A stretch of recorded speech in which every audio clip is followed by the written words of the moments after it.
The quotient rule can be applied to any function f of x that can be written as a quotient or as a fraction. In other words, something that can be written in the form u of x over v of x, where u and v are each their own functions of x. Now, the quotient rule just says that the derivative f prime is given by v times u prime minus u times v prime all over v squared. Now this is just kind of in shorthand notation. I just left off the of x's on the f, the u, and the v in this case. Alright, so let's look at an example. Let's take f of x to be x plus 1 over x squared minus x. So u being the numerator is going to be x plus 1, v is the denominator, so that's going to be x squared minus x. Now in order to fill this formula in, we'll need u prime and v prime. U prime is just 1, because the derivative of x is 1, the derivative of 1 is 0. V prime is going to be 2x minus 1. The derivative of x squared is 2x, the derivative of x is just 1. And now we can fill in the pieces of the formula. So f prime of x is going to be v, which is x squared minus x, times u prime, which is 1, minus u, which is x plus 1, times v prime, which is 2x minus 1, and this is all over v squared. So x squared minus x, all squared. Alright, now this is the derivative, but we'll simplify a little bit just to have something a little more compact. This first term, we can just cancel out the parentheses, right? Because multiplying by 1 isn't going to change anything. So we have x squared minus x, and then on this side we'll need to FOIL this out or multiply this out. So we'll leave the minus sign out front for now. We'll have x times 2x, which is 2x squared.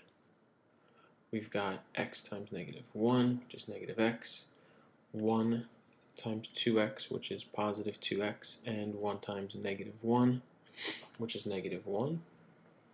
And this is again all over x squared minus x, the whole thing squared. Alright, now simplifying, combining like terms, things like that, we've got x squared minus 2x squared, which gives us negative x squared.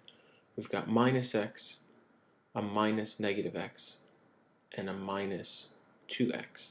So that's going to leave us with minus 2x. And then we've got minus negative 1, which is plus 1. And this is all over x squared minus x squared. And that's about as compact as you're going to get this, so we'll just leave it like that. Another example, f of x is 2x over x cubed plus 1. So again, we'll find our u and our v first, and then take their derivatives. U is the numerator, 2x. V is the denominator, x cubed plus 1. U prime is just going to be 2. V prime is going to be 3x squared. And now we just fill the pieces in. So f prime of x is again v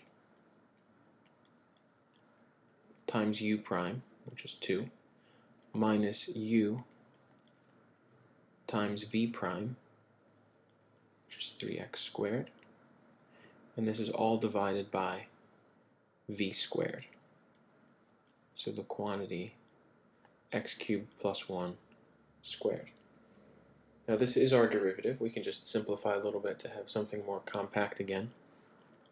Distributing this 2 is going to give us 2x cubed plus 2. And multiplying these terms together is going to give us 6x cubed. And we'll just leave the denominator as it is.